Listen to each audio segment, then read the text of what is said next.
All right, what I'm going to do right now is walk through the basic principles behind the notion of aesthetics. And it's not just a matter of pretty face. So they really are, they run deeper. They're the principles that guide the creation and interpretation of art. So it's whether or not an artist is working with it to create something, and that could be in music and in painting, in poetry, in any form of art. Or it can be the interpreter, the person experiencing it, should understand something about aesthetics so that they know what they're experiencing when they go there, and it can heighten the experience. So let's go through this, okay, bit by bit. Now, and it's all art forms. It's all responses at some level have something in common, have some notion of aesthetics behind them. It's not just a taste, and that's where a lot of people get confused on it. Taste is something that you prefer. You might like peanut butter sandwiches, or you might like pudding, squid flavored pudding. You know, that's the way you are. That, you know, what the hey. There's no accounting for taste. In other words, it's not universalizable. It doesn't. You don't want to feed somebody else your food, or you can't make somebody else like your music, and you probably, hopefully, know that by now. It's really individual, whether or not somebody likes something or dislikes something.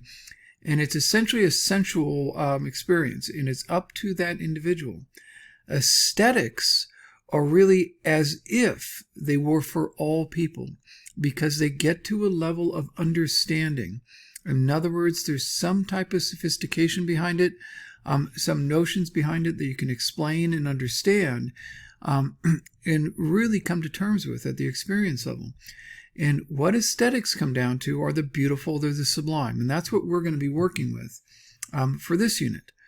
Now, the person who really got this whole thing going is this guy right here, Immanuel Kant, who really, with his philosophical writings, changed how we understand the world.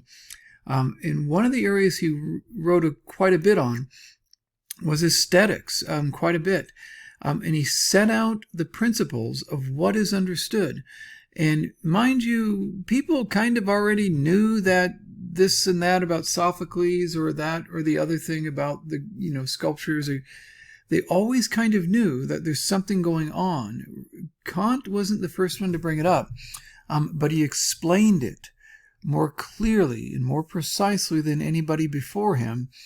And so well that everybody that followed him has to work within the framework he set up, because it's so good. And what he set out were two basic notions, one of the beautiful and one of the sublime. And in the beautiful, what he saw going on was that there was essentially a harmony within the human understanding of what you're seeing here, or what you're experiencing here through the music or the language. Through this art form, you're experiencing an immediate harmony. You know it's there. And he made it clear that this was disinterested. There's no purpose to it. It's not a matter of this is what I agree with, or this is what I think should happen. That isn't it. You just see it and you experience it as beautiful. You might, think, hey, Niles, whatever his name is, or, Haleberry, I met him one time at a coffee house, and she's really a jerk and spilled her latte on me. That's not what it's about. Okay. It's about, you notice that this person's beautiful, whether or not you like him or her or not. You notice that this painting is beautiful, whether or not you agree with what the artist was trying to do, or what the artist thought, or things like that. You're not interested in that. You just understand it as immediately present as beautiful. There's a harmony there. There just is. So, if Haleberry spilled her latte on you, get over it, Okay? So the other thing he talked about is that there's a sublime also in art. And he talked about there being a frustration in the understanding, with trying to make sense out of it. And he got into all these ideas of, presentation and things like that. But ultimately what it is you're not quite understanding what it is you've encountered. here in music or here in art and sculpture, it isn't quite, there's no harmony there. Okay. It isn't a matter of you just think, oh, that I don't like, it's not that. You can be really compelled by something that's sublime. And just find it, this is captivating. But it's not the kind of harmony you experience with beauty.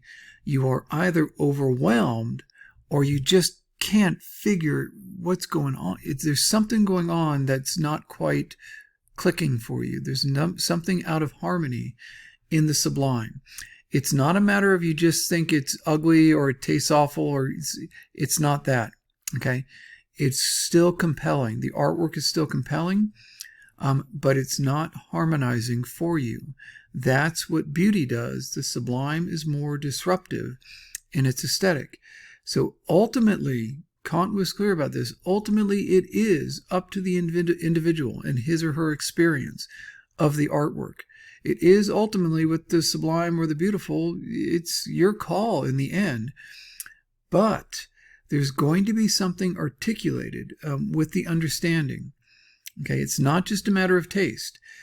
There's an insight that could be that you feel that everybody should be able to see this, should be able to understand what's going on. This is part of the social aspect of your mind. You believe that this must go further than, it's not just you and your affection for peanut butter sandwiches. Everybody should be able to understand why this is magnificent. And let me go through in the different art categories here. And it's found in all forms of art, okay? It doesn't matter. In music, for example, let me play you a bit of music that's beautiful and a bit that's sublime. And you'll see a bit of this. This is from Rachmaninoff. This is his Second Symphony.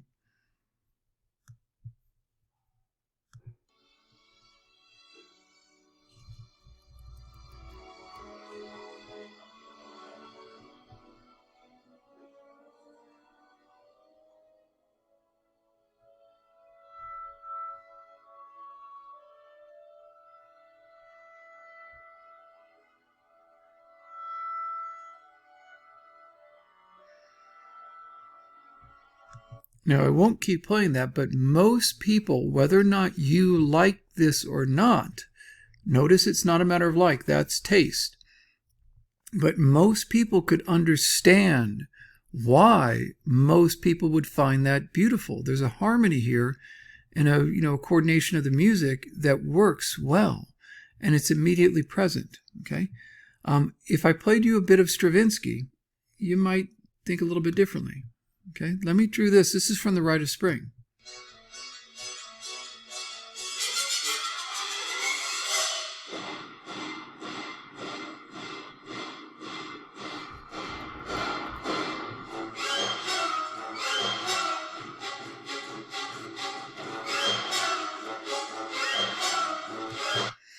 And you can kind of hear with the Stravinsky that there's something troubling in that. It's not quite fitting all together. There's something beyond that. That's the notion of the sublime.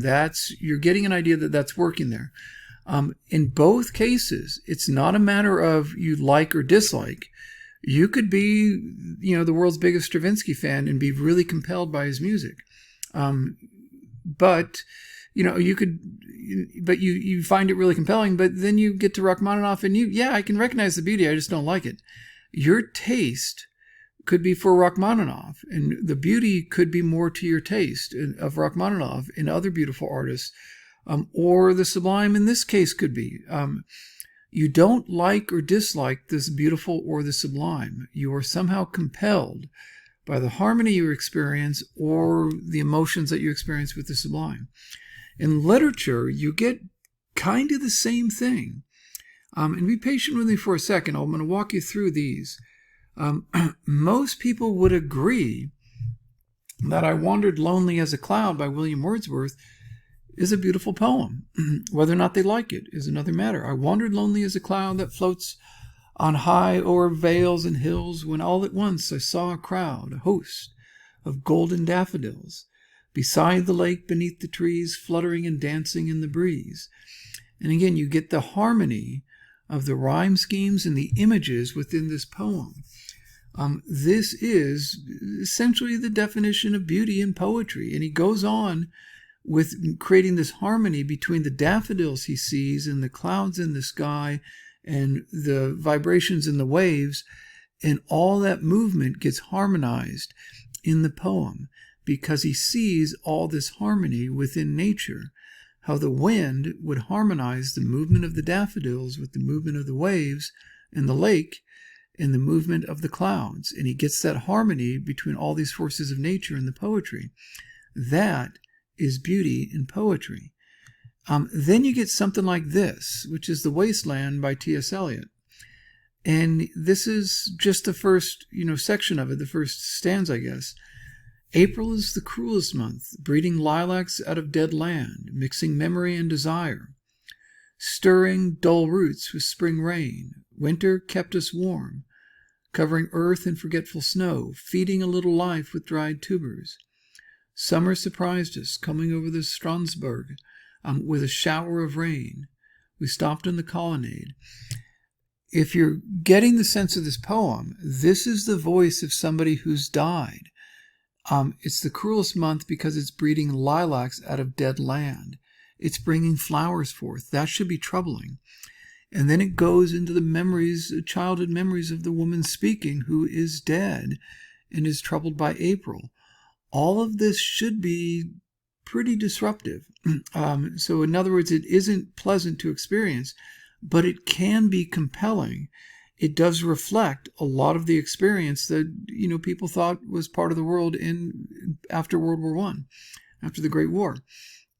So the sublime can be compelling, but it won't be pleasant. There won't be a harmony. So you can still be compelled by it, but you won't enjoy it, but you can be compelled by it.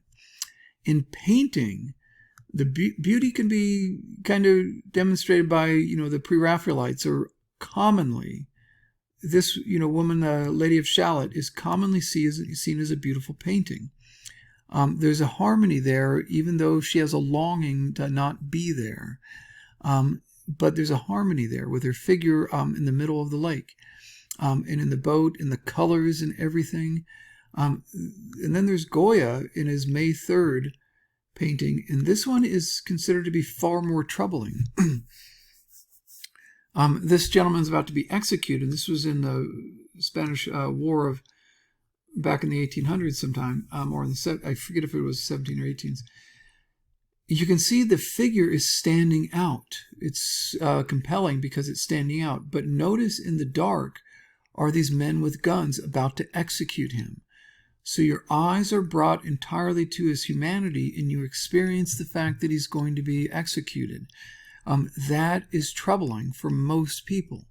But that's up to, it doesn't matter whether or not you agree or disagree with the war, or what you think of the woman who painted this, or in the woman in the painting. Notice it's disinterested. The beauty is already present, already there. The disruption is already there. And in sculpture, we see it it's not something recent, and Kant knew this. These are the Kouros figures, and these were even before Plato's time or anything like that. This was before even Sophocles wrote Antigone. These figures were Kouros figures. They were considered to be the ideal of beauty, which were young men sculpted in this manner, but you're going to see a harmony to it. And you might take a look at this sculpture and see the exact opposite. Notice this figure is hollowed out and the head is down. Something is troubling about this, and it's compelling. All forms of art have this aesthetic principle behind the experience of them. So you want to be aware of that as we go through the paintings, is trying to understand your experience using the terms of either beautiful or sublime. Are you experiencing what could be a harmony? Then you probably have something of beauty, and you're going to need to go about and explain why that's happening. Are you troubled, really troubled by the picture? Then you're probably experiencing some aspect of the sublime. And you're going to want to explain why that's happening. That's the goal of this unit. Okay? All right, enough on aesthetics. I hope you guys are doing okay. You can get back to your double espressos now. Take care.